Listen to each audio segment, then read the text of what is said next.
Hey, JD here. Welcome to the Mead House. You know, over the past several years, we've brought you over 150 episodes of mead making education, information, and entertainment. More than 100 guests have stopped by the Mead House, professional mead makers, medal-winning home mead makers, competition organizers, experts on yeast and honey, and brewers just like you and me have all visited to share their knowledge. Hey, the Mead House is produced for home mead makers and brewers looking for a bit of inspiration and information from the many guests and discussions we have here at the house. You can help support the Mead House by joining the Mead House Keyholder Club on Patreon. Just go to patreon.com and search for the Mead House. There's also a link in the show notes. For as little as $2 a month, you can become a keyholder. We've teamed up with some great companies to provide thank you gifts for your support. So get on over to Patreon, join the Mead House Keyholder Club, and get your own set of keys to the Mead House. You can listen to the Mead House podcast with your favorite player, and be sure to rate us 5 stars on iTunes or your favorite listening venue. The Mead House, mead making entertainment you just don't want to miss.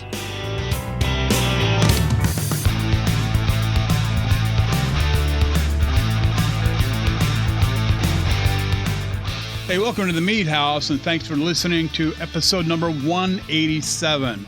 You know, I was just rearranging the furniture when Jeff and Ryan showed up. I'm JD Webb, and I'll probably have to mend the fence out back so the goats quit escaping after they leave. Hey, the Mead House podcast. We are absolutely, literally everywhere. I'm not going to run through the whole list. You hear me do it week to week to week. Just check the front page of the website. Literally everywhere, themeadhouse.com. Hey, in this episode, you know, when I was reading our guest bio, I got to thinking Ryan must have been thinking, how can we make that cantankerous old JD happy? Knowing how much I like anything properly aged in barrels, I got to this one line. He earned medals at the World Beer Cup and the Great American Beer Festival for honey beers and a specialty honey ale and wood and barrel aged sour categories, among others. There's a whole lot more than just that, but we'll let Mike Fava from Oxbow Brewing explain in just a few minutes. In segment 2, you know, we've seen this question, and I think we've even had this question posed to us a few times. But what's wrong with just intentionally stopping fermentation? You know, you get to a point where, you know, you've got good readings, you've reached, you know, what might be your target point. It could go a little bit further. So is there anything wrong with just, hey, that's it, I'm done, that's all I want? Is it good enough? And what to do in order to stop that fermentation. So that'll be in segment 2. Segment 3, of course, the social club. This is where we try to answer questions from mead makers and brewers with no formal expertise other than what we've experienced in our own brew house. But hey, all that and more here at the Mead House. But first, hey, thanks to all the Mead House key holders like Kyle Ducarme. I hope, you know what, I'm probably butchering the guy's name. I apologize, but you'll know who you are, I'm sure. Angie Cowell and Mike Labonte, who help keep the Mead House podcast free. Hey, you too can become a Mead House key holder and help support the show for as little as $2 a month. We've got some great thank you gifts to send out to you, plus a listing of key holder only content on Patreon. So get on over to patreon.com, search for the Mead House, or do it the easy way. Themeadhouse.com, click on the episode number and just click the link in the show notes. Hey, what are we drinking tonight, guys? I'm double fisting it tonight, which is a rarity because my doctor, my diabetes doctor told me to knock it off. I told her, well, that's going to be hard to do. So tonight I got my box, Jeff. You know what I'm talking about. In the box was a whole bunch of mead. And one of the ones that I really like, this is actually, I believe, a second release of this one. It's called One of These Days. This is a 2-year barrel aged in a bourbon barrel wildflower mead that is just unbelievable. Lots and lots and lots of that bourbon character. Oh my God, I get the vanilla. You get a little bit of that barrel char deep underneath. Those caramels kick in. Oh my God! All of the qualities of a decent bourbon are there, along with a nice aroma of wildflower honey. Even on the aroma, you get a little bit of the barrel char, but you kind of got to dig for it. My word. This is one, it's not very often I come up with something that I really like, kind of sit by myself with a couple finger pour and just sit for an hour and a half, 2 hours and just contemplate. This is one of those meads. Now, the other one, now I talked to Ash a couple of weeks ago. We had a long conversation. And they got this deal going now, the Forage series. And in our boxes, Jeff, I think you probably got the same thing, was this spruce tip and rhubarb. As a matter of fact. Did you get it? I did. Yeah, and I'm drinking a couple of fingers of that. And it has a definite, wow. I mean, it's like the pine. I mean, if you ever, put your nose right up to a pine board, that's what it smells like.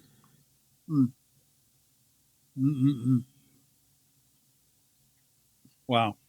The rhubarb is definitely there. I get lots and lots and lots of pine from the spruce tips. Wow. Oh.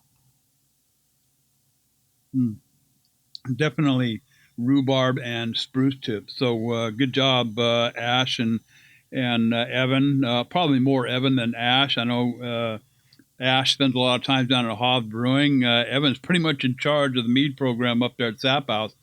But I'll tell you what, nothing bad ever comes out of that outfit. But that's what I'm doing here tonight, Jeff. What did you put in your cup? Well, I am in Mead House fashion, drinking 2 beverages this evening. And matter of fact, the first of those 2 is a little glass of that spruce tip and rhubarb here. And, oh, man, the rhubarb, I think, comes through stronger than the spruce tip on the nose. But the 2 of them are right there together in the taste. It's easy to overdo it on piney stuff and make kind of, well, like floor cleaner smell, like pine stuff, sol. Yeah.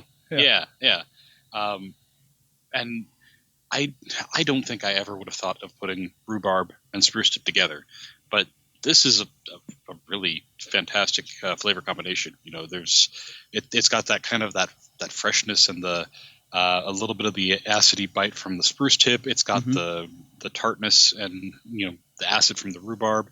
They play really nicely together. I'm just really surprised. I mean, like you said, nothing bad ever comes out of a sap house. I know I'm getting 4 solid options every month when I pick up that box. And man, no, I was reading. I don't think it was last week. Maybe it was the week before. Somebody was talking about getting their box too, and they referred to this one as Christmas in a bottle. Christmas in a bottle. There you go. that hits the nail on the head. Think? It really does. Oh my God! Yeah, rhubarb pie, pine needles. Come on. Came a little bit late, but yeah, no, this is definitely a winter holiday treat. Yeah, it is. And speaking of winter holiday treats, I've got my other glass is a braggot that I made. This was my s'mores braggot. So I started with a white stout base, which is where you eschew things like the black malt or the darker coffee, chocolate malts, things like that that typically give it color, and then rely on other things for flavoring. And in this case, I used a ton of cacao, a little bit of vanilla just to amp that up. There was a good amount of lactose going into this as well, and then to really push the s'mores flavor, I used some s'mores flavor additive from Amaretti to really just nail that down. And I might have actually overdone it a little bit on that. It's a little bit sweeter than I would like for a beer, but man, it hits all of those buttons for s'mores, but it's a braggot. So, How did, and I used. how do you think that amaretti worked out? Is that a good thing? I mean, did you get a lot of? You think you got a good, a great deal of success out of that, or how do you feel Oh yeah. about using that amaretti? I probably could have toned it down a little bit. I think I might have gone a little too strong with it, honestly. But it's, I tasted it before I put the amaretti in and was like, okay, I get where this is supposed to be a s'mores. I get the chocolate. Right. I had some avocado honey in there, which gave me a little bit of the kind of the malty character that close enough for that graham crackery kind of thing. Yeah. And there was another something that I kind of put in there for that. I think I also added some Bochet honey. My notes are elsewhere on this one, to push the graham crackery notes. And that compared to this, after I've added the amaretti flavor, I mean, this just it really nailed it down. Really brought the s'mores flavor up front to where you taste it and you go, yeah, that's s'mores. Sounds nice. I mean, and for the effort I put into it, it's just kind of a no-brainer. There you go. Sounds good. Ryan, back in the saddle again, my friend. Mead House North, what's in your cup tonight? So I am drinking a whiskey barrel aged imperial stout. Oh, there you go. This one was made by the Martin House Brewing Company in Fort Worth, Texas. And from their barrel aged series, it was aged 5 months in Witherspoon Distillery whiskey barrels. Mm-hmm. This one is very nice. Witherspoon Distillery was a Texas distillery. They've renamed now to Bent.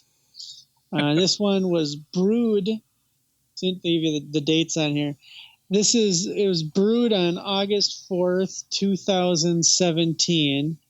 And then, it's their 2018 release. It sits in, brewed it on that date, however long they took to brew it. And then they aged it for 5 months in that whiskey barrel and released it on the 2018. And I figured it was good to drink tonight, kind of talk a little bit about some of these, wood aged beers and strong beers and stuff like that. And it sounded pretty good.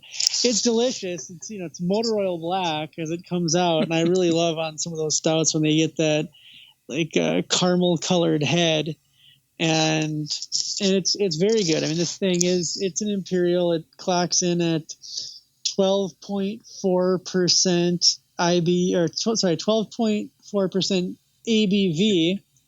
But it's not hot. It's smooth. It's nice and smooth, and I'd call this one a sneaky beer because if you didn't know it was that strong, it could creep up on you and surprise you in an hour. So that's what's in my cup tonight, guys. There you go. I had one of those from Firestone. Once in a while, they'll put out a real limited edition in a real nice cardboard box. And, the same thing. It was like 12.5% or some damn thing. And it was in a bomber bottle. You got this thing in a big beer glass, a little bit left in the bottle, and you're chugging down the whole thing. And then I swear to God, I'm sitting down on this whole thing. And pretty soon, it's like my head started weaving back and forth. Wait a minute, what's going on here? How come things are moving? I'm sitting down. I'm not going anywhere. Oh yeah, I get it. Stuff just sneaks up on you. Yeah, when Andrea and I were out in visiting you, so we had lunch with you, and then we drove up to wine country. Yeah. And that night after we had lunch together, we ended up at the Firestone Walker Barrel Works in Buellton, which is, where they do all their barrel aging. Right. I think and that was really cool. And they had a lot of the, the on tap only stuff they're doing. Yeah, so that was pretty cool. And I picked up a few bottles of some of those limited release stuff and brought them back with me. Good stuff. So yeah, okay. I guess we know what our theme is for the evening, huh? All right. Our guest tonight is Mike Fava, the head brewer at the Oxbow Brewing Company. Michael is the head brewer for Oxbow Brewing Company in Newcastle and Portland, Maine. We're talking about Southern California here, and now we're talking about Maine. Across the country, everyone likes their barrels. He began his brewing career in Philadelphia in 2005 with Dock Street Brewing Company. Here, Michael's affinity with lager brewing began with the resurrection of Dock Street's legendary Czech-style Pils, Bohemian Pilsner, as well as Illuminator Double Bock, which was featured in Michael Jackson's Great Beer Guide 500 Classic Brews. I was actually just reading another a book, and it was all about Belgian beers and a handful of those. They talking about in Michael Jackson's book, so that's pretty illustrious. In 2008, he transitioned to Notting Head Brewery and Pub brewing for Philly's most award-winning brewery. The brew pub environment allowed Michael to explore various brewing techniques with a special focus on Belgian styles and sour beer, producing along with consistent lineup of English-style cask-conditioned ales. Those are always kind of popular. Some of the breweries around here, they do like a cask Friday or something like that, and kind of hit it happy hour on Friday and usually be killed that evening.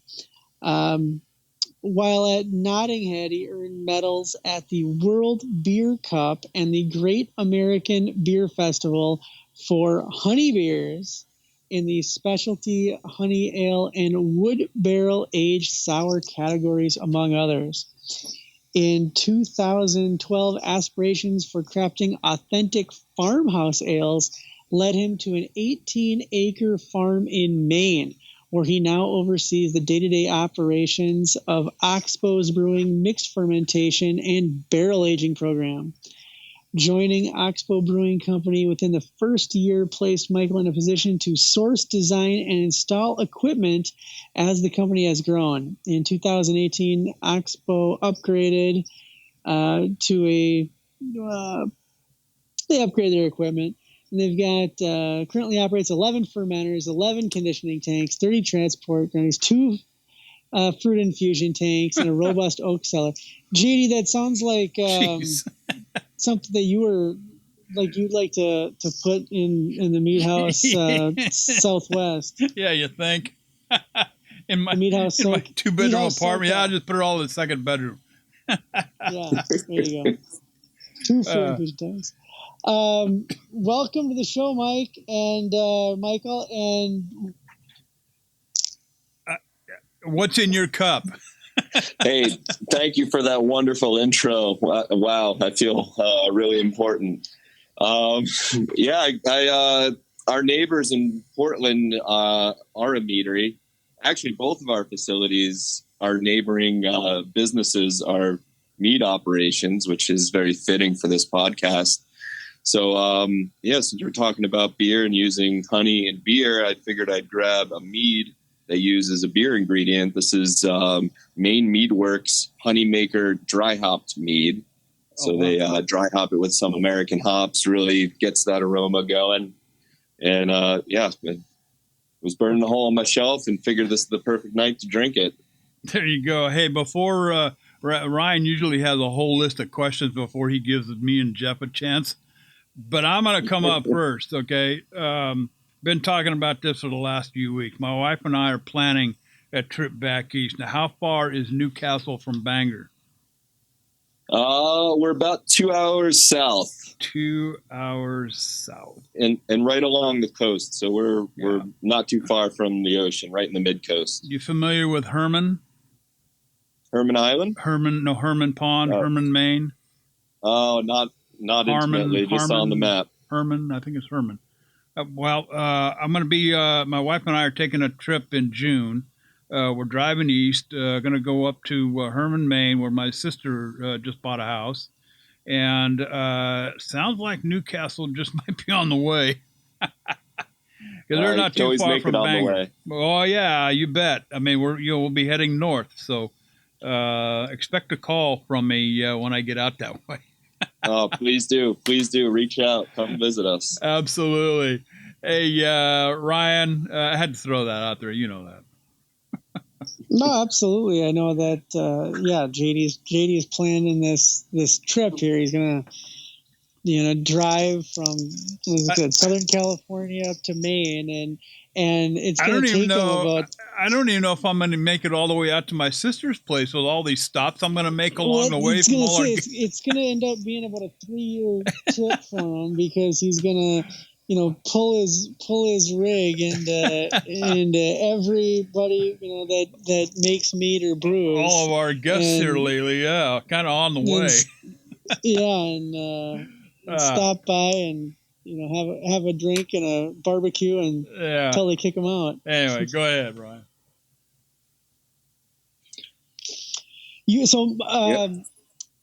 Michael, the reason that we originally connected was that you had won a gold medal with a Belgian-style beer at the 2020 Honey Beer Competition, a beer called Dance Language. And wanted to start off just by hearing a little about that. Belgians are one of my favorite styles to brew and to drink. And I was really interested in hearing how you approached introducing honey into it, and you did so very successfully. Looks like you're by the medal. Yeah, no, it was quite an honor to win that for sure. The National Honey Board does a great job with educating and doing educational programs throughout the year for all industries. And I was lucky enough to participate in the Honey Beer Summit a few years back and had so many takeaways. But just a little bit of background. Yeah, Oxbow, we're a farmhouse brewery where we specialize in Belgian and France farmhouse beers. So a lot of saisons, bière de garde. And one thing we really enjoy is the style bière de miel, which basically is a saison using honey. And going out to the National Honey Beer Summit, I learned a lot about single source honey, where before, I guess I was a bit naive. I thought there were only a handful of single source honeys out there. And came back from that and really wanted to explore and get to know these different flavors and try to taste all different honeys from single source. And that kind of sparked Dance Language, which we actually do quite a few different renditions of it using different single source honeys. So it'll be the same base beer with different single source honeys, and then we get to try them all side by side. Actually, 2 years ago, we released a variety pack that had 4 of them right in a 4-pack, so you can put them right next to each other. It was really fascinating. But being from Maine, we really have more access to our blueberry honey, and that's kind of the one we've done a big batch of Dance Language for, and that's what we got our gold medal with. Excellent. So this was, I'm sorry, you said was it the blueberry honey that you used in that one? Yeah. Yeah. And tell us, you said that's the bière de miel style. Tell us about that style. I'm not sure if all of our listeners are familiar with that. Yeah, it definitely is more of a obscure Belgian style beer. If you're familiar with Brasserie Dupont out of Belgium, they have a wonderful bière de miel. And I imagine your listeners are big fans of honey, so if you guys haven't had it either, I would seek it out. It's just a delicious, delicious beer. It has all the all the things you want from a farmhouse beer and all of the aromatics and flavor from the honey. I don't know where they're sourcing their honey from, but they have some special stuff out there in Belgium. Jeff, did you ever, when you were in doing your sojourn in Europe, did you ever get over and try some of those good Belgian beers? I did not make it that far east, unfortunately. That's on my list of issues to what I want to say make up for now. But no, I was not even aware that Belgium had a fantastic beer culture when I was living over there at the time. Oh, what a shame. I know. Have to get back. Put it on the list. Right. Absolutely. So tell us a little bit more about some of the other things that you've been doing. I see that you've got there's another beer, not just the dance the dance language beer, which won the medal, but you've got another beer. And I'm sorry, I forget the name of it here. Something Buzz. Beautiful Buzz. Beautiful Buzz. Thank you very much. Yeah, tell us about that one. That was actually a collaboration beer. We have some good friends from Japan come over to brew a beer with us, and they were really, they came over for 2 weeks on an East Coast U.S. trip, and so we had an opportunity to hang out, drink some beers before we had to commit to a recipe. We knew we were going to make something under the farmhouse umbrella because that's our specialty. But those guys really loved our honey beers. And so we were like, well, let's incorporate honey into this recipe. And on that beer, we really utilized something we love doing, a technique of bottle conditioning the beer using honey as the priming sugar source, because that just captures all those aromatics right in the bottle, which is something we do with quite a few of our honey beers. That was really the focus with that particular beer. Yeah, so I guess a little background there, but it sounds like you guys are pretty versed in making alcoholic beverages, and I hope you're of all kinds.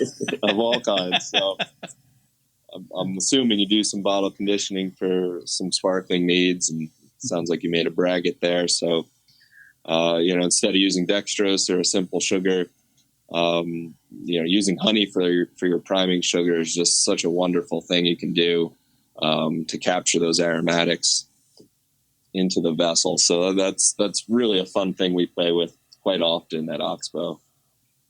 I do that quite a bit. I play around a lot with different sugars to bottle condition with, and yeah, honey is the most popular one. Now, do you have additional ways that you introduce the honey, or on some of your honey beers, is that the only honey that's going in there? It's from that bottle conditioning? No, we definitely, last year we released 10 different brands that have honey in it. So we try to use it wherever we can. And we keep bees at our farm. So that honey, what we consider our estate honey, it's definitely a wildflower honey, but we covet that quite a bit because of the work that goes into it. And we, I don't know how familiar you are with spontaneous fermentation, lambic style beers from Belgium. But we do our own rendition of that. You utilize a piece of equipment called a cool ship, where right from the kettle, the wort goes into a cool ship, which is a wide, shallow pan, or better, or I should say vessel, only about 8 to 12 inches deep, but really wide. So you get a lot of heat transfer just from the surface area. And in Belgium, a lot of these will be in attics or vented rooms, but us being out on a farm, ours is outdoors on the deck right outside the brewery. So yeah, we brew the beer right from the kettle. It goes into this cool ship where they'll spend an overnight cooling right out in the ambient air. And the idea there is that it's capturing microbes from the atmosphere. Wow. Which is pretty special. And then we don't do any inoculation. We don't add or introduce any yeast or bacteria. We rely on what it was exposed to over that night. So yeah, a year and a half ago, we released that beer is called Native Wild that we do that way. So we released the one where we brewed it with our estate honey, and we introduced the honey in the cool ship. So that was a pretty fun day, and hitting it with boiling wort, incorporated it into the wort. Definitely made sure there wasn't anything living in it that might have been, because it's pretty brutal end of any microbes that might have been alive is just getting hit with boiling wort. But that beer just turned out really great. Right from the cool ship, it goes into barrels for a full year in our cellar. And then we bottle condition that with more estate honey. And then the bottle conditioning process for that beer is also very long, another year. So that's a minimum 2-year beer before we're able to release it. Your honey, curious here, Belgian beers. I mean, usually you use like a candy syrup, and those come in different flavors, different caramelizations. From light to dark, and you get different levels of that caramel, dark caramel, toffee type flavors. Do you ever treat your honey in the same manner? In other words, do you ever caramelize your honey at all to different levels to incorporate into any of your beers? That's a great idea. We have not, other than introducing honey in the kettle where it is boiling and some caramelization is happening. But typically we're adding the honey later into the boil to try to keep as much of the aromatic and flavor behind, so it doesn't all volatilize and get lost. But I like where your head's at of maybe getting it in there earlier, or even using some of the brew house equipment to get some caramelization on it. I'm just amazed at the level of flavors that you can incorporate from, just simple caramelizing of honey. Now, the other thing too, some of these honeys, like avocado, Jeff used in one of his projects. It's got a very malty, even if you didn't do anything to it, it's kind of got a malty backbone to it. But it's a very dark and rich honey too. But when you caramelize it, oh man, it takes you right into another world. A lot of our mead makers play around with different levels of caramelizing honeys, and of course different variety of honey. So I just curious whether you guys had attempted that or not. No, but I'm writing that down right now, because that's I pride myself in trying and experimenting with all types of uses of honey in the brew house. So that's one that we have not checked off the list. We talked about some of your wild fermentations, and we've got who was it? Tom Roy-Pitz who did this. He took one of his bees, and beekeeper. He took one of his bees, and he said he humanely put it down. Like he just put it in a jar and put the lid on it. Right. And then he just kind of, I don't know what he said. He crushed it up a little bit or cut it up a little bit, and then he just threw that right in his wort and let the yeast that the whatever was on the bee. Maybe I don't even know if he cut it up or not, but he used the yeast that was on the bee, from whatever it was doing, to start. Built a starter out of that, and he said that was pretty interesting. I think that was Tom who said that. Yeah, I'm sure it was. Yeah. And I've never done that, but I have done some, I guess, wild fermentation by just throwing. I mix up my wort or my must, and then after it's come down to temperature, and just throwing in a piece of honeycomb, just a raw piece of honeycomb, and let whatever was on that kind of go to work, and that was a fun one. Now I'm not gambling here with commercial size batches, but that there's lots of fun ways to introduce the yeast from bees, into to get your batch going. I know maybe slightly more scientific, but we have some close friends over at Plan B Brewing Company. They're in upstate New York. They worked with a lab and they keep bees. The Plan B is certainly a pun because they use honey in most of their beers and make wonderful beer. But they use the lab to isolate some wild yeast from a bee, and that's what they've grown up in. Oh, wow. Is their house culture now. Oh, wow. Which is quite amazing and something that's on our list to do. We actually work with University of Southern Maine quite a bit. They have an amazing beverage lab that it's called QC2. And it's available to every brewer, or it's really available to the public to do any sort of testing. I don't know of any lab quite like that in the country, so it's really cool and a great resource.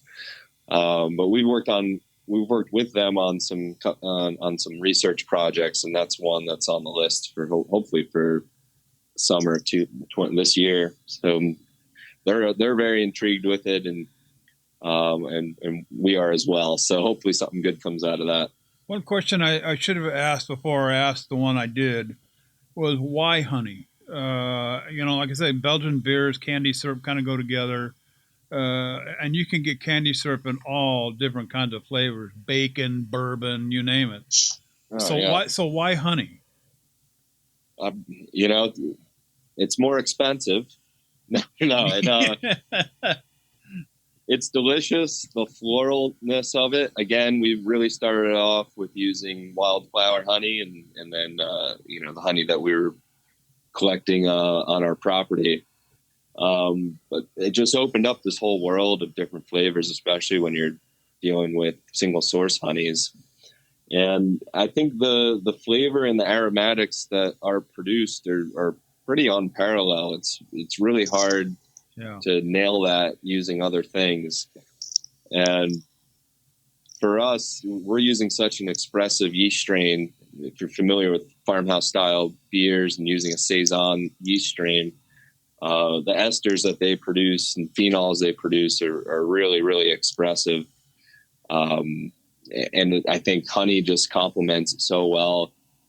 And like I said, it's just, you can't get those aromatics in another way. So that's your only choice, is to use the honey in that selfish way. And then secondly, like we really want to promote honey. And we're definitely part of the Save the Bees and trying to do our part and have people support honey and bees. And so it's kind of a twofold mission, I suppose. But selfishly, we get delicious aromatic beers out of it. Yeah, it was a number of years ago. I don't think most people fully understand the importance of the bees. And it wasn't but I'm going to say probably 10 years ago, I was watching this documentary about, I don't know if you recall the big hive collapse. That when all was said and done, it was pesticides and whatnot. But I had no idea the impact on our food source that bees contributed to our food source. I mean, I guess you grow up thinking that bees sting, nasty bees, kill them all, But little did I know that my God, the impact that bees have. So. More power to you. Ryan, are you going to ask him about his barrel aging program? I figured that was something you'd want to do, JD. But sure, why don't you tell us about your barrel aging program? Yeah, tell us about your barrel aging. That's something near and dear to my heart. I love barrel age anything. So nice. Yeah, we're certainly we're using them more for a fermentation vessel, less so on the, we don't do too much with spirit barrels. Pretty much our whole barrel program, which at this point is around 250 barrels, We have a couple really large format foeders as well. Mostly it's to harbor, mixed culture microbes, bacteria, and used for souring the beer. We're really partial to French oak red wine barrels in particular. That makes up the bulk of our fleet. That said, we love bourbon. We love American oak, and the flavors you can get out of a freshly dumped whiskey barrel is amazing. We have in the past done a few, higher ABV stouts and kept them clean, single yeast strain, and aged them in whiskey barrels, bourbon barrels in particular, and with amazing results. And we love that. It's just not our specialty or what we focus on. Do the French barrels contribute any sort of flavoring component to the fermentation process at all? Yeah, absolutely. Especially, fresh ones we get in, they'll still have quite a bit of wine character to them. You're definitely going to get your vanillins and oak character. But we'll reuse barrels quite a few times, usually around 4 times before we'll retire them. So each time you're certainly getting a little less oak character and, a little less of what that original content was. So the fermentation process, barrel aging, there's a whole, and I don't think anybody's really ever perfected this, but I know of one meadery who's got an amazing barrel aging program. But, we're talking gin barrels, whiskey barrels, you name it. And of course, the flavors of those spirits are incorporated into the mead. But when you're fermenting in a barrel like that, is there, and when you're aging something like a mead in a whiskey barrel, there's a point of no return, and then you got to get the mead out. I've had that happen to of course, small barrels. I'm talking 5-gallon barrels here in my house. There's a point of no return, and it comes really quick in a 5-gallon barrel. So in large barrels fermenting, is there a point of no return during the fermentation process that maybe too much French oak has been incorporated into the beer? Typically not unless you're using a fresh first-time used barrel that you're going to get an overwhelming oak character where it would be something you'd have to blend quite a bit out. I think the point of no return in the beer world is if there's too much oxygen egress in that barrel and you're getting either oxidative qualities or acetic acid production. And that's when, either of those you can't do anything with. And unfortunately, that barrel is not going to be useful. And that I think to your point, these are things that do creep up on you. And that's what takes the maintenance and checking in and making sure everything's tight. Having a good eye on it and a good facility and trained staff. People need to be able to taste this stuff. So it's interesting. Yeah, we're really lucky in that regard. Where we've had really a good amount of luck over the years with our barrel program. Very minimal waste. So fingers crossed, we'll keep doing what we're doing. You know what? I'm going to show my wife your website, and I'm sure she's going to insist that be a stopover on her way up to my sister's place. Oh my God. Just looking at your webpage and all the different kinds of beers. I mean, she's into, she loves her dark beers, but she likes some pale ales and some other things as well. So, and you guys just got a whole bunch of snow there too, didn't you? Literally in the last 24 hours. Yeah. So probably our second significant snowfall, but this was one of those classic textbook nor'easters. Yeah, I was talking to my sister earlier this morning, and it started snowing up at her place at 2 a.m. And it was still snowing when I talked to her. Well, it was probably 8 o'clock my time. So I'm out here in California, so it was still snowing. So she said she had about 8 to 10 inches on the back deck by that time. So, and it didn't look like there was any quit in it either when we hung up. But anyway, Ryan, continue on, my friend. Yeah, just checking the clock. I want to make sure that Jeff here, if you've got any questions, we can get those in before we have to move on. Well, just one like little side question here on the whole using barrels as a fermenter. I don't obviously hear very much about people using those as a primary fermentation vessel.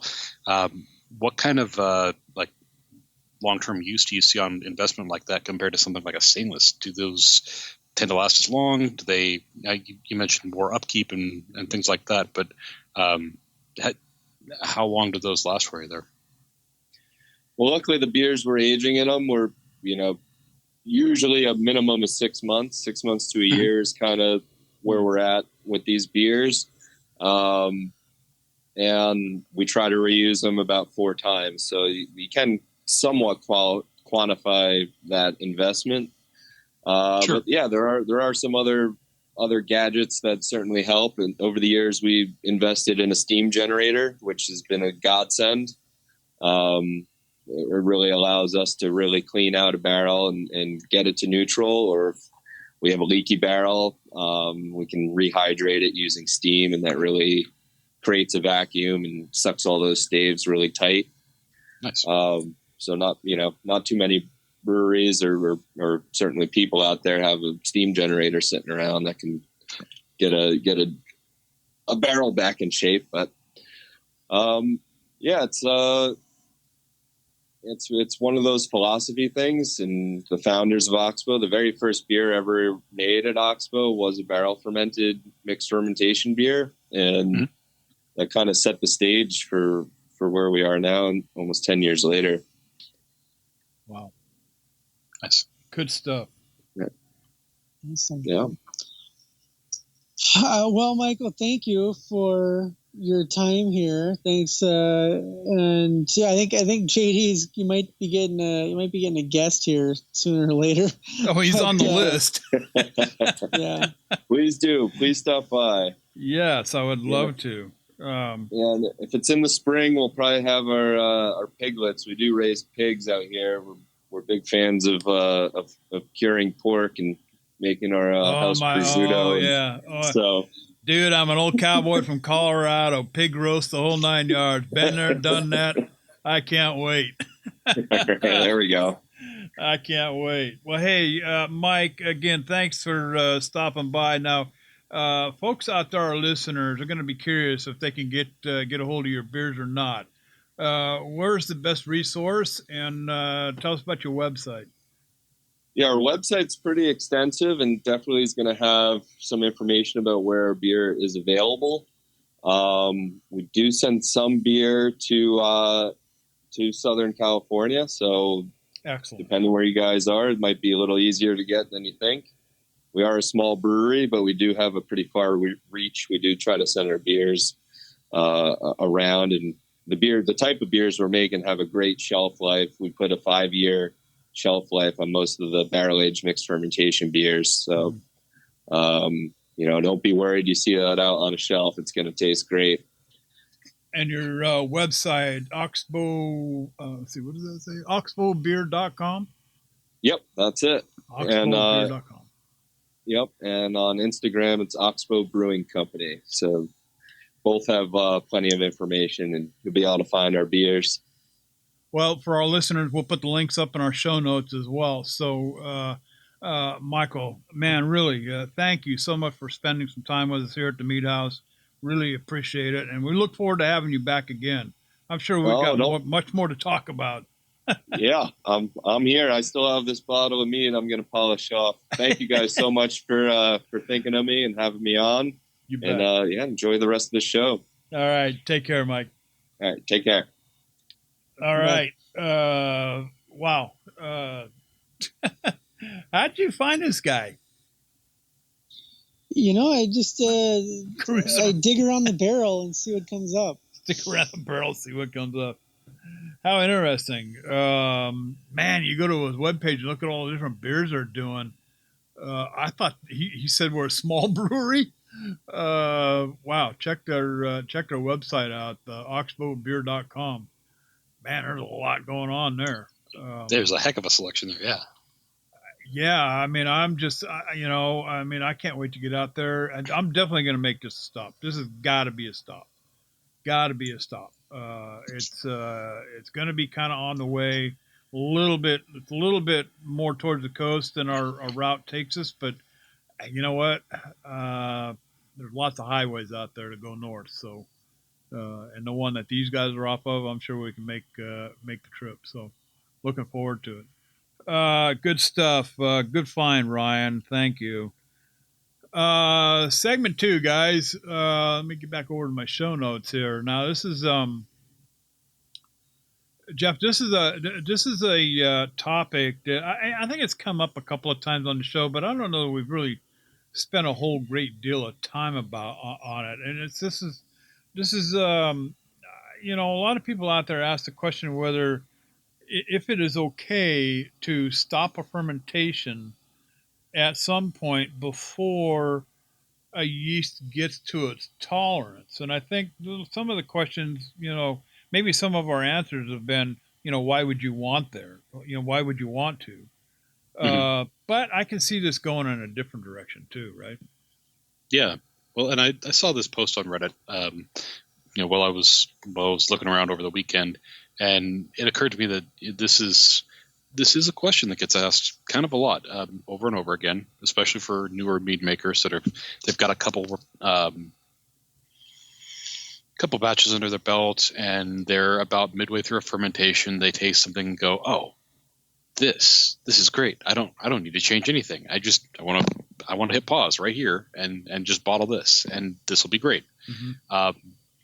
And as far as these questions go, I mean, I think this post really hit on a bunch of different ways or reasons to approaches to stopping that I've seen asked about individually. So this seemed like a great one to just kind of address a bunch of different ways and ins and outs and why nots and maybes and this, that, and the other. So I'll just take this from the top. Anything wrong with intentionally stopping fermentation? I looked at the wiki. I didn't see anything on there in this subject. Let's say there's a good fermentation going on for over a week. You sample the mead at this point. The flavor and balance between acid, sweetness, tannin, mouthfeel all seems pretty nice and promising. But then if the fermentation is allowed to continue, maybe the mead gets less nice. Desired sweetness level disappears. The alcohol becomes too forward. Mead goes downhill from there. Mm-hmm. So what's wrong with the idea of intentionally halting fermentation, maybe say at a significant gravity of, 1.02 plus or minus? If that's what seems to be the right balance by some means, perhaps a cold crash or heat to kill the yeast or some additives. Or is it always preferable to allow fermentation to go to completion on its own and then work to correct any balance of the elements, sweetness, acidity, tannin, mouthfeel in the secondary fermentation and aging process? I'm just looking for experienced mazer ideas about whether or not they have ever intentionally stopped healthy fermentation, and if so, what was the outcome? Or did a fermentation ever stall at some point later unintentionally, with the yeast still having more room to go on, ABV tolerance and fermentables still present, but yet the mead turned out great in spite of the late stall? Mm-hmm. Kind of been there, done that. I mean, I couldn't tell you how many batches that I put together, and it just, at some point during the process, you think you get to a point where, wow, this tastes really good, but it's not done yet. And then I'm always a big believer in tasting as you go. And I've always been keenly aware of how it changes during the fermentation process. So he's right. I mean, sometimes, if let's say you're using a 14% yeast and, the intent is to let it go the whole distance. Well, at 14%, you're going to get a little bit of heat there. And if you control it, with the components of the mead, the flavorings and the balance, the sweetness, the acidity, that kind of thing, sometimes that heat is very bearable. I mean, it can be unbearable, Don't get me wrong, but I've often thought, wow, if I could just stop this right here, and why I didn't, I couldn't tell you. Maybe because the right thing to do is, well, gee, this is, I'm supposed to let this go. This is the process. This is how you make mead. You just, So I get it. Yeah, it makes sense on a level as to why it would be desirable to stop. I mean, especially early in my mead making career, hobby, what have you, I tasted a batch midway through and went, wow, this is great. This is fantastic. This is exactly what I want. This just shows me how good this batch can be. And then, let it keep going another couple weeks, and all that sugar is gone now. The balance is completely thrown. And I go, wow, I wish I had stopped that. Now, that's not easy.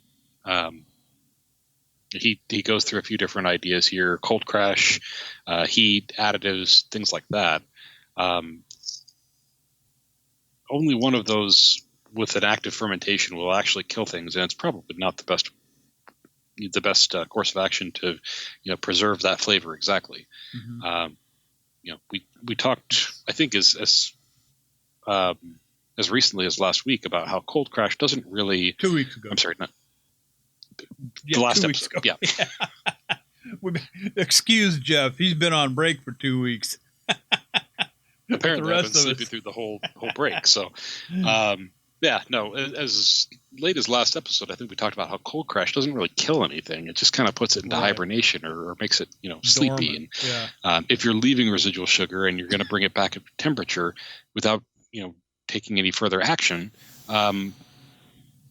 you're not going to accomplish much. You're pretty much just setting yourself up for bottle bombs when you take that back up to temperature and put that into bottles. Yeah. By the same token, the additives that we usually talk about using, potassium sorbate and potassium metabisulfite together, you want to use those when fermentation is just winding down and that yeast is already kind of in a weak, sluggish state. For an active fermentation, the doses that are usually listed there, they're going to get a lot, probably. It's going to probably put it into a stall, but you may not get everything, and it can pick back up after all of that has degraded and metabolized out of the solution there. So again, you're looking at bottle bombs. It just may take a little while to get there. So the third option, go ahead. Third option. The third option he listed there is heat, and it is definitely possible to essentially pasteurize a mead to get it to stop fermenting. That would absolutely work to kill stuff as long as you're following the good guidelines as far as what temperature, how long, things like that. But as far as flavor goes, I mean, I've tried this once or twice, and it wasn't terribly pronounced, but it definitely changed the flavor and gave it more of with the hibiscus mead, for example, it gave it a little bit more of a kind of a jammy cooked taste compared to the mead that I didn't pasteurize. So pasteurizing meaning you're taking it up beyond the boiling, beyond 212 degrees, right? Not necessarily beyond 212. You can accomplish pasteurization to get rid of microbes at as low as, I want to say it's 140 to 160, and depending on how long you're going to do that. Yeah. I mean, you do have to be careful because at certain higher temperatures, obviously you're going to boil off alcohol before you boil off water. So if you take it to, I think it's 180, 185, if I'm not mistaken, you're actually going to be losing alcohol in the exchange too. These lower temperature the lower temperatures in that 140, 160 range, really what you want to do for this as guidelines go is to look up the USDA chart for pasteurizing milk. They give you a pretty concise list of at this temperature, hold for this period of time, at this temperature, this period of time, et cetera, et cetera. And if it's sufficient to pasteurize milk, I would think it'd be fine for pasteurizing wine. The potential microbes in milk are probably way more aggressive, I would think. I could be wrong, and if I am, please write in and correct me. But yeah, that's what I used when I tried my pasteurization experiment. So I think absolutely it will work as long as you're following guidelines. But you're not going to get the same flavor out of it that you put into it. Something that I've seen come up a couple of times about this whole idea about stopping fermentation is filtering. Is that a fourth option? Is it possible to filter out the yeast? Well, yes and no. Yes, if you've got an obscene amount of money, or you're a massive brewer that can afford the kind of equipment that requires obscene amounts of money. Generally speaking, even in big breweries, you want to wait for the yeast to settle out at the bottom before you filter the last little bits of it. Mm-hmm. In an active fermentation, I would think you've got everything in suspension. You're going to fill up your filter media pretty quickly. Yeah. For the home brewer, even when you go to the homebrew store, you see the different finishing pads for the filters. You've got your coarse, your fine, your ultra fine. It's important to realize that the filter that you've got in there for fine finishing, the ultra fine finishing, the one supposedly less than 0.5 microns, that should by rights catch all the yeast and prevent it from going through. That's not going to grab absolutely everything. That's not the way that particular media is designed. There are some very expensive varieties of filter media. I forget the exact term for it. That they can be. They will absolutely grab everything under that 0.5 micron size and prevent it from going through. But the filter media that we have, the kind of the paper cellulose pads, and things like that you find at the homebrew store, that's kind of a mostly sort of an idea. I forget. There's generally percentages as far as what it will grab and what it won't. But it is not an absolute filter either, unfortunately. Well, don't you also? I mean, in some of these same forum posts and whatnot that I've read about this question, about filtering, is it's also possible to pull out some of the characteristics of the mead too, flavorings and that kind of thing, right? To an extent, it does depend. You can, especially something in active fermentation, you may be tasting something that's related to long chain proteins or something that is, so to speak, heavier that could get pulled out through filtration or something along those lines. That's very speculative on my part, but I know that there's a lot of back and forth discussion as far as whether filtering removes flavoring or fining removes flavoring, and some people swear up and down that no, you gotta let nature take its course and let everything just sink to the bottom and rack off the leaves, because any amount of filtering, any amount of unnatural fining, that's gonna strip out flavor. And there are some people that swear up and down, no, you can fine, you can filter, and nothing's going to happen. It's not going to negatively affect your taste. That's an ongoing debate that I don't see slowing down anytime soon. Yeah, Ryan, any thoughts on this subject matter at all? Stopping your fermentation before, it's a popular question, and not just from the newbies. where you'd hear years ago, look, you got to let it go all the way. If you want to stop at 10:02 or whatever that example was that you gave, Jeff, then you build that in up front. You figure out how much yeast or how much what your gravity's got to be so that's where your yeast stops. That's kind of the old school way of thinking about it. But there is kind of a new school way of thinking about it as well, saying, I can cold crash, and then I can filter. I can, some of these guys got, like filters like you wouldn't believe in there, and that it's got the the ways to probably do this a little more, pasteurizing, like Jeff, like you're talking about.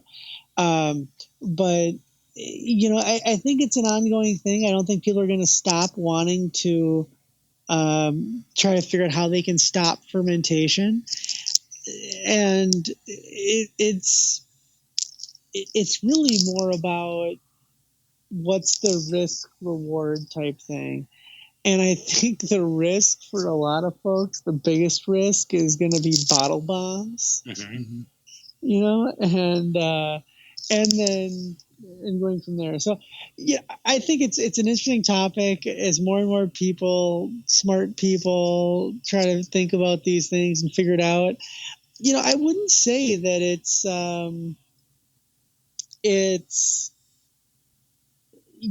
settled science, so to speak. And Jeff, you're as a kind of a you're probably familiar with the crisis of science that's going on right now, and the crisis of science is really the problem with being able to replicate results. So all these studies come out, and then it's very, a lot of times their studies are hard to replicate, or the results aren't the same when they replicate them. Mm-hmm. So I'm saying that's you can read more about that. Just go to Wikipedia, and not that that's a great source, but you just Google crisis of science, and you can kind of read about some of this. So anyway, the point I was trying to make there is that I don't think this science is necessarily settled on can you and how do you stop a fermentation. I think that there will be more progression on it. More people will be thinking about it, will be trying to do it. I'll be interested to see what they do, because I see a lot of fervor around it. But right now, for me, it's not something I'm doing a lot of, or I'm not doing it all. And I kind of let fermentation go, let the yeast go where it wants to go, and then make your adjustments on the back end. Yeah, and that's kind of the standard, tried and true, method on how to do it. Yeah, and I think in cases like this, my inclination is to say, wow, if I've got this mead that I've got, it's going to be 14% ABV, and I'm tasting it now at 8% ABV, and it tastes great, and it's got this much residual sugar, then it's time for me to take some notes. And the next batch I do this as an 8% mead, so it just finishes at 8%. I stabilize it then, and then backsweet to get that amount of residual sugar, and hopefully we get pretty close. I mean, there is no one listening here who is planning on making their last batch of mead. It's always the next batch of mead. Yeah. So, you just keep learning. Yeah, good point. Good stuff. All right, moving on here. The social club. We get tons of these questions in, and some of them are really great. We just love tackling some of the stuff from our listeners here. This one from the top, Jeff. This is posted by the Doogie IT, the dog ITA. I don't know, the DOGE ITA. The Dodge. Possibly a stupid but difficult for me question. Hi everyone. I just thought of a quick question. I started my first batch a couple of days ago, but the must is still quiet with some bubbling on the side of the fermenter here and there.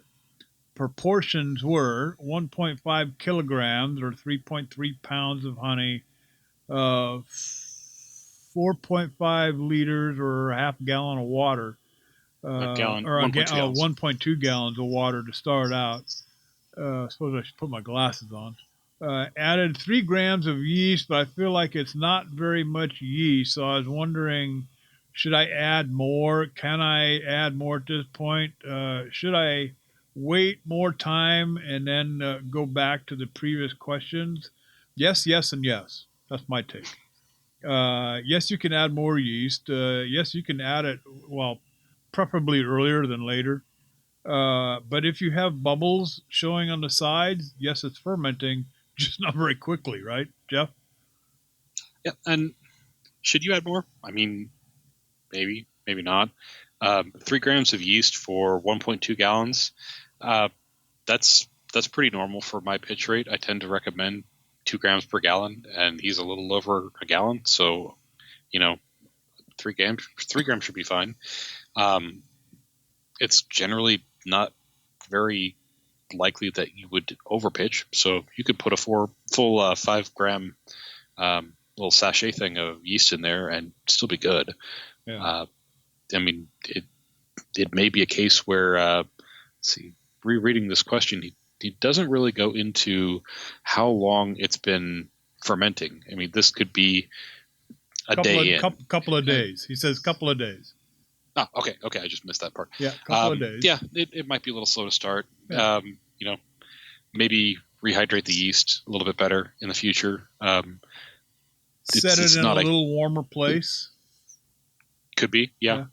We didn't go into temperature at all here either, but it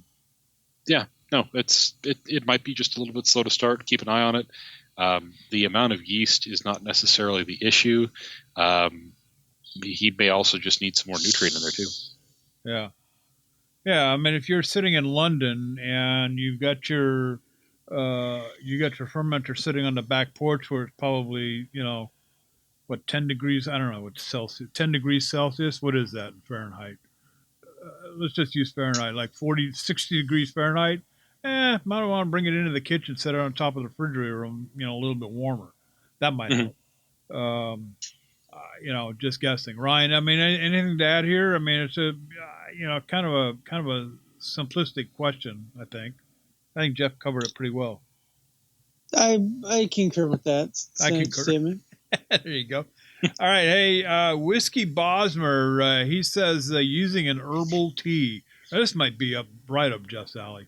I'm just getting back into brewing after a couple of years hiatus and wanted to try new things with mead making. In regards to herbal tea, if I were to add it to a batch of mead, how I think that's supposed to be how might I go about it? Add it to primary, secondary, brew first, add dry into the carboy, recommended amounts of tea per gallon. I'd like to pose the same questions about adding black or green tea for the tannins. This is actually both a Ryan and a Jeff question. So let's go to Jeff first.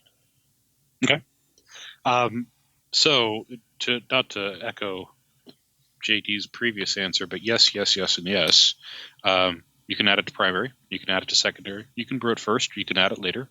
As far as recommended tea per gallon, there's a really simple way to, if you're going to put this into primary, especially, there's a really simple way to figure this out.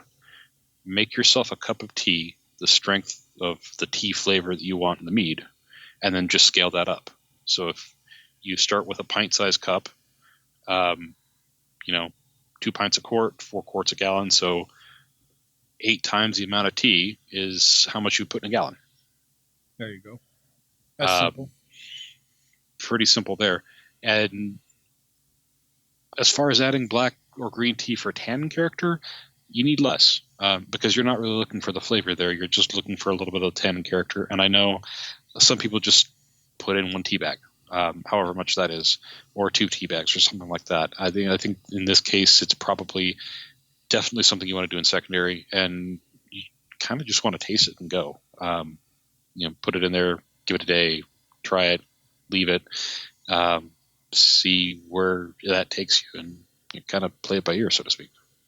I think using black tea, something along the lines of an English breakfast tea comes to mind. I would be hesitant to use something like Earl Grey because a lot of times Earl Grey comes with other, what do you call them, botanicals, I guess. I've had some Earl Greys that actually have lavender in it. I don't particularly care for that one, but some of them actually do come with other botanicals. So you want to be careful using Earl Grey. No, bergamot is a very strong flavor in Earl Grey. I'm actually thinking about making an Earl Grey tea next. Oh, I love Earl Grey. I drink Earl Grey probably 2-3 times a week in the morning. But again, that's primarily as a flavoring for the mead, not as like a tannin source there. Exactly. Yeah, no, you know what you're doing for what you've got. Ryan, you played around with teas. Adding teas to your mead. What's your preferred method? I do like adding tea to mead, herbal tea. It brings a really nice complexity and to it, and really fun way to play around with some different flavors. So I really like it. I have typically hot steeped the tea, but Jeff, after getting some feedback from Jeff, and this is why it's always important to get feedback. Make a note of that, people. Is Jeff gave me some feedback that he thought there was a little bit of vegetal flavor, or I forget the exact word he used, but he picked up in one of my hibiscus, I think it was a hibiscus sizer, that there was, the hot steeping had actually given him some like vegetal or cooked vegetal, notes. And so I've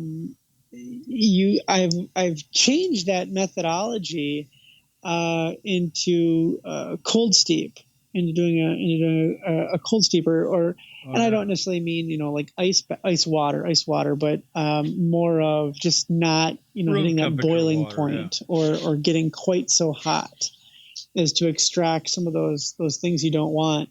Yeah. So tea's great. Like Jeff said, think about the proportions, but then think about the preparation. Because a lot of herbal tea bags are just going to say things like add to boiling water and steep for 10 minutes or something, right? But that's not the only way to do it, and you can do other methods to mitigate against some of those potentially cooked flavors that you might not want in your mead. I think the same thing with, we've talked about this before with the coffee meads, and, I think we determined that cold steeping coffee beans, if you're going to add the liquid to the must, was probably the best route, because if you cook your coffee, percolate or drip, hot steep or whatever, a coffee, that's where that bitterness component really shines through. Cold steeping, not so much. So I get the whole, and you don't have to cold steep with, like Ryan said, with ice cold water. I do cold steeped coffee here at the house for one of the cocktails that I make here, and just use room temperature water. I just let it sit out on the counter for a couple of days, and it's just fine. I just strain it off, put it in the refrigerator, and that's the Jameson whiskey cocktails, coffee cocktails that I make. Somewhere along the lines in the show notes on one of the episodes, I put the recipe, so you can go back and look. Anyway, so there you go, Whiskey Bosmer. I hope we answered that question for you about tea. This one is by Tenure Pro, grapes in secondary. This is going to go right to Ryan. I have a sweet traditional that is a bit flat right now. Anybody try adding fresh or frozen grapes in secondary, Ryan?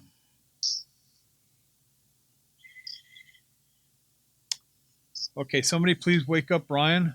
You want me? Sorry, JD, you got a little quiet there. So the question is adding fresh or frozen grapes to secondary because it's a little flat or a little uninspiring. He says. Yeah. Right. Well, yeah, that was. I have added fruit in secondary. I have not added grape specifically in secondary. Now, I'm going to go back to what I said. I think it was the last episode before our break about what people mean when they say secondary. Mm-hmm. Yeah. So if we're talking about a true secondary fermentation here, that means that, if we're adding these in secondary, we're adding sugar and there is active yeast that is going to then consume that sugar. So okay, and that's fine. That's what we want a lot of times. So I've done this with cherries. I've done it with blueberries. I've done it with strawberries, because you get a little bit more of the bright fruit flavor coming through when you're doing it. Where sometimes in primary it's a little more of a nondescript fruit. Think of like a really nice red wine, or a white wine for that matter. Any wine's fine. Think of a rosé if you feel like it. And, you get, hints of cherry, hints of, blueberry or blackberry or whatever. But, it's those are, you think of that, kind of more as your primary. And then in secondary, if you add 10 pounds of strawberries in secondary, it's there, right? It's not a hint of strawberry anymore. I mean, it's like, it's there. So, okay. Anyway, I'm on board with adding fruit in secondary. Absolutely. No problem. Grapes? Sure. But what I would do is I would freeze thaw if you want to do that. No problem. I mean, most grapes probably aren't that big of a deal, but I'd crush them a little bit, even if it's in a plastic bag, and you just kind of squeeze them just to kind of break that skin, because the yeast to go to work on these needs to get inside that grape. Yeah. I think I've told you guys many times about the first time I added blueberries to a mead, and these were really nice, ripe, tight blueberries, firm blueberries. And I threw them in, and they just sat there, and they just sat there and sat there and sat there and sat there, because balls they floating were, around. nothing got in there. I mean, I took them out and I popped them into my mouth, and it's just eating a blueberry. For the most part, there's nothing there that I hadn't penetrated the skin to allow that yeast to really go to work. So grapes, sure, go ahead, give them a try, no problem. Do it. Maybe you can get some of those, fancy designer cotton candy grapes or something if you really want to go crazy. But just break that skin, crush them a little bit, break them up a little bit, just so that there's a skin penetration to let the yeast get in there and really go to work for you. There you go. Last one for this set. This one, actually, this one's probably just going to go right to Jeff. This is by Justin Anvil. Jeff, he wants to know what spices go into a more traditional Viking mead. He's planning on making his first gallon of mead and wants it to be more of a traditional Viking type mead, but he's not quite sure what it involves. The honey, the water, the yeast, and whatever spices or fruits might go into it. I know the one that my wife just loves is that what do they call it, Mjord or something or other.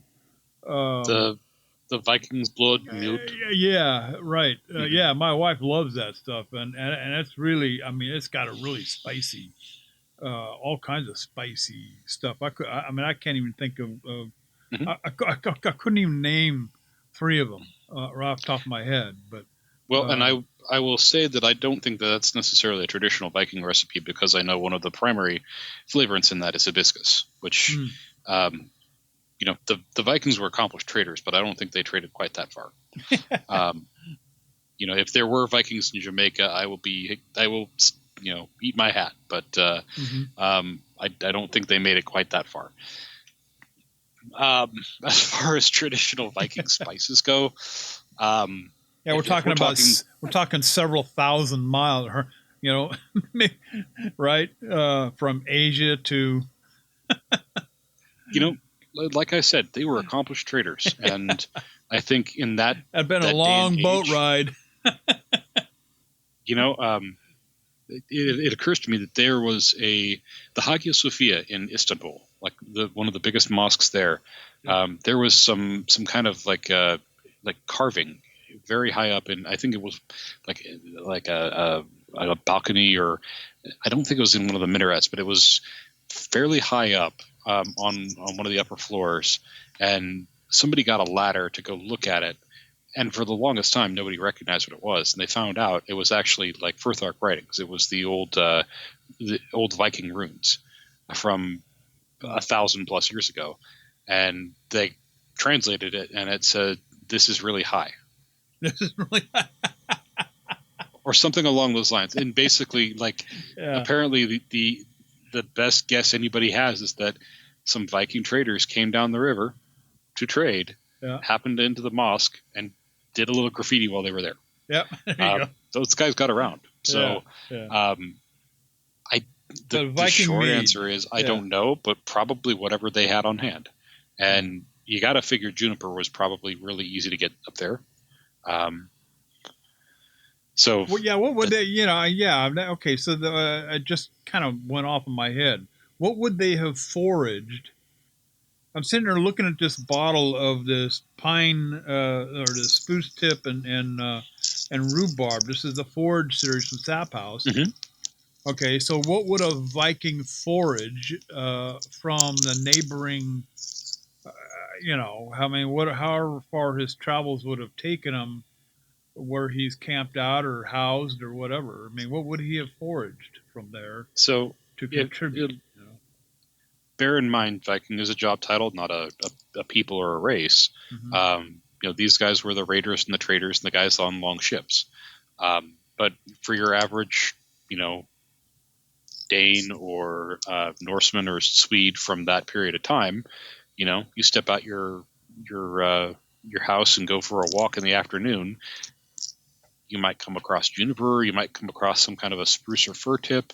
You might come across some kind of a berry. Lingonberries, are kind of the obvious Swedish fruit that, you go to IKEA, that they put that on every plate. So that's kind of immediately what comes to mind. But bear in mind, like I said, traders. These guys were all over the Mediterranean. They were they traded with down the coast of France and Spain into Istanbul, Turkey. So you've got to figure they got through probably to Italy and that the Adriatic coast, like Croatia and things like that too. They probably got around quite a bit and could have gotten spices from any of those places, and that really broadens your range. I know this isn't the definite answer our person was asking here, but why not have fun with it? Well, my thought is this. Vikings were amongst the first to make mead, or so the story goes. So, back then there wasn't homebrew stores that you could travel to, or grocery stores that you could get frozen fruit at. It would have been whatever was available. To me, that's going to be honey and water, and it probably went into a leather bag or a bag that was made out of the stomach of some animal. For a watertight compartment. And, certainly the yeast came from, the air or the honey or whatever, and it was left to ferment, and that was it. So maybe flavors and spices and that kind of thing, maybe that came later, Well, and I would say that fruit is definitely something to look at here in this case from a traditional beverage standpoint, because I think for this period, for a lot of human history, the idea of making an alcohol from a fruit is not only to make something that is enjoyable to drink and gives you a happy little buzz, but it's also a way of preserving those potential calories for use later. Because you think about it, any fruit, you let it sit without refrigeration, even with refrigeration, it's going to get moldy, it's going to go bad, it's going to get rotten. Mm-hmm. But if you can make that into alcohol, it can last a lot longer. Yeah. And you can hold on to that longer. So I think, that's definitely an angle that the average Viking would have thought of to say, hey, we've got all these apples from this what do we do with them all? Right. We can't eat all these. Yeah. Nobody's thought to make apple butter yet, so we better We better just put them into some big casks. Anybody got a cinnamon stick? Ryan, quick thoughts on Viking Mead. I don't know much about the Viking Mead, but another question I see, which kind of gets into that a lot, are people that go to IKEA, and they all I've seen like 10 of these. People have asked us, and they take a picture of like the elderflower syrup, and like the lingonberry syrup, and say, "Hey, can I make mead with this? Does this work?" Yeah. I've done that, and yes, it does, absolutely. So I'll say this, and I think the Vikings, Scandinavia, and I guess I got the IKEA, and the Swedish, the Swedish company. Yes, the IKEA makes, you can buy these little bottles of elderflower syrup or lingonberry syrup, and they both work very well in making your mead. So I don't know if that's a Viking mead or not, but it's still Nordic and it works. There you go. Hey, we're gonna wrap it up right there, and I tell you, that was a good little cut of questions there. And I promise to what's this, Creto 279112, Ren by Rossi Bomb 297. I promise we will get to your questions next week. We're back in the saddle again for another 6-week stint. This will be show number 1. So stick with us, and thanks for hanging out with us in this episode. And a special big thank you to Mike Fava from Oxbow Brewing up there in freezing cold Maine, up there in Newcastle, Maine, for spending some time with us here at the Mead House. Hey, let us know what you're brewing. You can email us at info@themeadhouse.com, or you can just send us a message on that Facebook deal. A lot of people doing that. Or you can do the Twitter deal too, simply at the Mead House, both the Facebook and the Twitter deal. But hey, in the meantime, hey, happy mead making. That's it for this episode. Ryan, you know the drill. Flip the lights off. Jeff slammed the door shut. Hey, we'll be back next week with episode number. We need to start planning for 200, guys. You know that, right? We do. Yes. I mean, it's like coming up, like quick, like 12 more, right? That's like 2 more sessions. That's like 2 more 6-week sessions, right? Holy cow. I can't believe it. Anyway, hey, we'll be back in 2 weeks with episode number 188 of the Mead House. Hey, we're gone.